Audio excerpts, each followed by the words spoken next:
Alright, I've got this pile of 3 amp hour Milwaukee m18 batteries.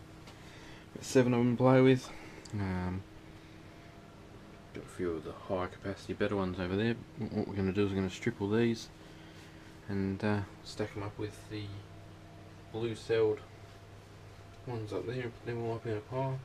If anyone's interested in good 1500 milliamp hour 18650s, we'll get your model number towards the end of the video. I'm about to have hundreds of them. Okay, so they're a INR 18650 15M Samsung. They're all going to get capacity tested anyway, and they're all going to be put through the tester and powered up. So if anyone's interested in getting hold of any of them, I'm in Tasmania, Australia. I'm sure we can work something out for you. Alright, let's get these stripped apart and have a look inside them all.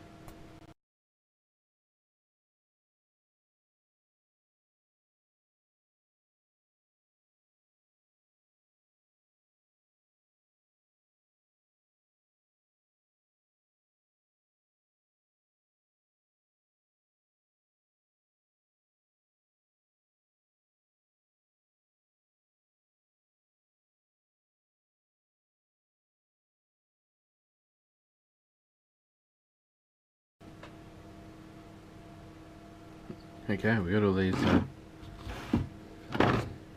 cells stripped down to open packs so we can see what we're doing. Let's get the multimeter onto them and take some voltages, see what's going on.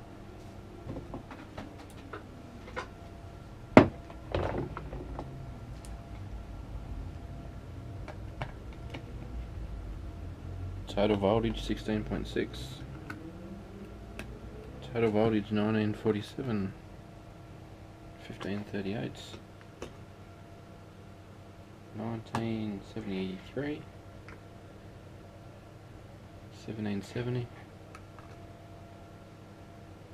1950, 1230. Okay, so there's only one standout really flat one, and this fella here.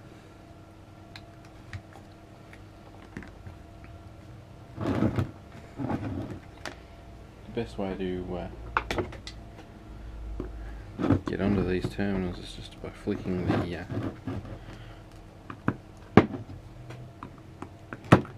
contact up, and they will come out pretty easy.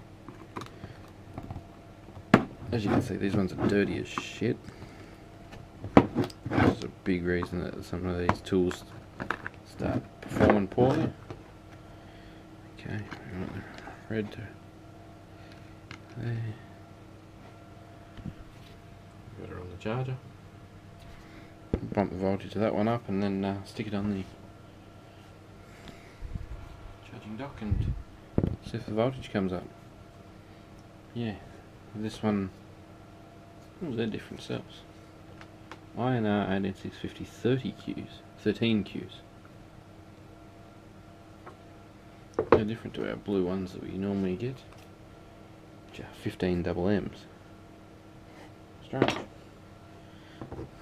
Quite cool. I like these rubber cell mats. As you see, they're all a bit different. It's only subtle things, but there's some differences in the design. This one's full enclosed, just like the later model 5 amp hours. And some of the 4s as well. Flare up the tuning. Some of them are open with a rubber mat.